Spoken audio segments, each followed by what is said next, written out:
अगर आपसे मैं कहूं कि 23 मई को होने वाला मैच एसआरएच बनाम आरसीबी, कौन जीतेगा तो कौन हारेगा, फाइनल प्लेइंग 11 क्या रहेगी, उसी के साथ साथ इंपैक्ट प्लेयर के रूप में कौन उतरेगा, सोच कर देखो कि अगर आपको अभी ये सारी जानकारी आपको पता चल जाए और आप खुद अपने मुंह से एट द एंड डिसाइड करके बताओ कि भाई ये मैच तो काफी आसानी से आपकी एसआरएच जीत सकती है, या फिर ये मैच तो काफी आसानी से आपकी आरसीबी जीत सकती है, तो आप कैसा फील करोगे?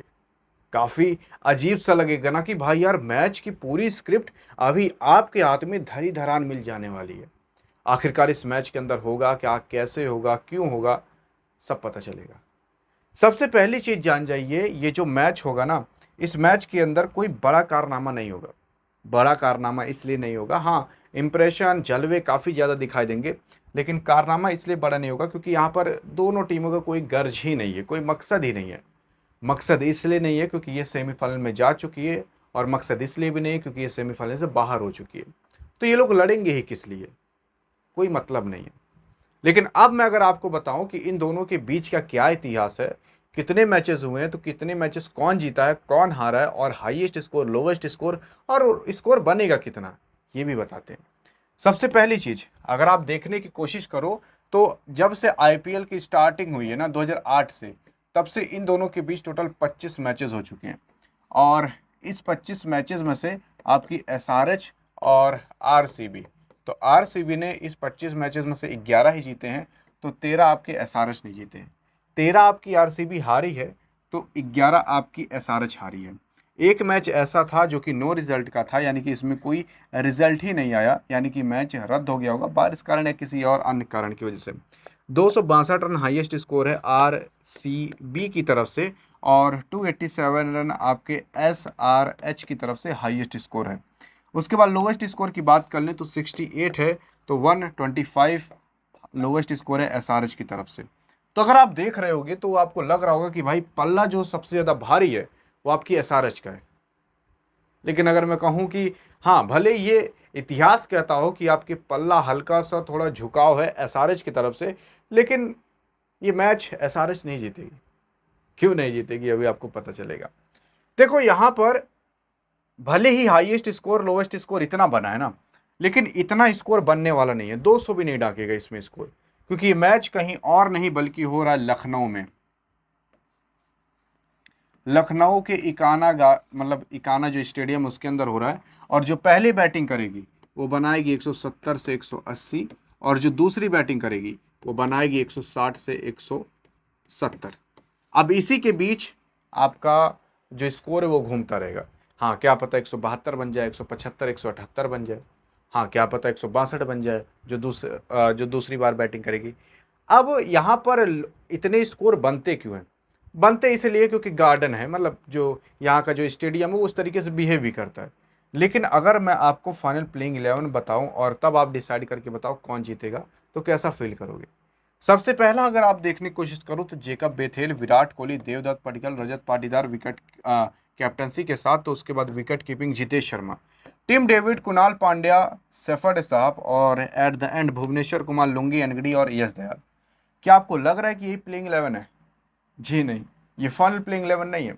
यहाँ पर जो आपके लुंगी एनगडी साहब हैं, जिन्होंने एक मैच के अंदर 3-4 विकेट झटक लिए थे जब इनकी एंट्री हुई थी आरसीबी के अंदर, इनको बाहर निकाल दिया जा चुका है। इनको बाहर निकाला नहीं गया बल्कि ये खुद बाहर निकल चुके हैं। ऐसा इसलिए क्योंकि लुंगी एनगडी साहब मतलब जो ताल्लुकात रखते हैं दूसरे देश से, जिसकी वजह से उस देश के अंदर जब मैचेस होने चालू हुए तो उस देश ने कहा कि भाई लुंगी एनगडी आप 26 तारीख से पहले आ जाओ, तो ये जा चुके हैं, जिसकी वजह से ये आरसीबी की तरफ से नहीं खेलेंगे। लेकिन सवाल उठता है कौन खेलेगा? तो ब्लेसिंग नाम का एक खिलाड़ी है जो कि जिम्बाब्वे का है, वो आकर यहाँ पर खेलना चालू करेगा। और इम्पैक्ट प्लेयर के बारे में बता दूं तो श्रेयस शर्मा को जरूर यहाँ पर लाया जाएगा, क्योंकि इस मैदान पर स्पिनर ज़्यादा विकेट लेते हैं, तो श्रेयस शर्मा 100% आएंगे। इसके बाद अगर इधर देखोगे तो Abhishek Sharma, Ishan Kishan, Nitish Kumar Reddy, Heinrich Klaasen wicket keeping के साथ, उसके बाद अनिकेत वर्मा कमेंडो मेंसिन, पैट कमिंस कैप्टनसी के साथ, और हर्षल पटेल, फिर हर्ष दुबे, जसिन अंसारी और ईशान मलिंगा। ये आपका फाइनल प्लेइंग 11 रहने वाला है। हाँ, ये सही है। लेकिन अगर मैं बात करूं भाई कौन आएगा आपका इम्पैक्ट प्लेयर के रूप में, तो यहाँ पर आपके अभिनव मनोहर को दिया जाएगा मौका। ट्रेविस हेड को भाई कोविड-19 हो चुका है, यानी कि कोरोना वायरस हो चुका है। कोरोना वायरस की वजह से वो यहाँ पर प्लेइंग 11 में नहीं दिख रहे हैं और इम्पैक्ट प्लेयर के रूप में भी नहीं दिख रहे हैं। यहाँ पर मोहम्मद शमी को पहले मौका दिया जाता था बॉलिंग में, लेकिन अब उनको मौका नहीं दिया जाता क्योंकि काफ़ी बुरा परफॉर्मेंस दिखाए थे। और उसके बाद यहाँ पर अभिनव मनोहर को इस बार मौका दिया जाएगा, दिया नहीं जाएगा, 100% दिया जाएगा। और इसी की वजह से ये फाइनल और इम्पैक्ट प्लेयर की लिस्ट आपकी पूरी की पूरी आपके सामने रखी रखान मिली है। लेकिन अब अगर आप देखो कि ये मैच कौन जीतेगा, तो ये मैच आपकी 70% आरसीबी जीतेगी। क्यों? क्योंकि अभी ये जो आपके खिलाड़ी हैं, अगर इन खिलाड़ियों को उस मैदान पर उतार दो, तो उस मैदान पर ना ये खिलाड़ी आरसीबी के ज़्यादा जचते हैं। और वो मैदान कहती है कि आरसीबी के जो खिलाड़ी हैं वो हमारे मैदान के हिसाब से परफेक्ट हैं, जिसकी वजह से आपकी आरसीबी वहाँ पर जाकर काफ़ी अच्छा बवाल मचा सकती है। क्योंकि अगर आप देखोगे फास्ट बॉलिंग में, तो फास्ट बॉलिंग तो तगड़ी है ही, भली फास्ट बॉलर नहीं चलेंगे लेकिन तब भी तगड़ी है। लेकिन स्पिनर भी देखोगे तो कुणाल पांड्या, सुयश शर्मा जैसे बड़े बड़े बॉलर हैं, जिसकी वजह से स्पिनर तो विकेट लेंगे लेकिन फास्ट बॉलर भी उतना नहीं पिटवाएंगे। लेकिन अगर आप इसमें देखो तो कोई भी उस बड़े लेवल के दर्जे पर नहीं है जो मैदान में संभाल सके वैसे प्रेशर में, जिसकी वजह से अगर आपकी एसआरएच भले ही अच्छा खासा स्कोर खड़ा कर देती है, लेकिन फिर भी आपकी यहाँ पर आरसीबी जीत जाएगी। और यही सबसे बड़ी मेन कारण है। अगर आप इसको 100% करना चाहते हो तो इसके लिए आपको मैदान के बारे में समझना पड़ेगा। और उस मैदान में ना मैंने आपको कण कण से वाकिफ करा दिया है कि वहाँ का जो कण कण है वो किस तरीके से बिहेव करेगा, यहाँ तक कि किस प्रकार की मिट्टी है, स्टेडियम कितना बड़ा है, क्या चीज़ कैसे होगा, कितने बॉलर कब बैट्समैन चलेंगे, कितने ओवर तक नहीं चलेंगे, ये सारी चीज़ें बता कर रखी हैं।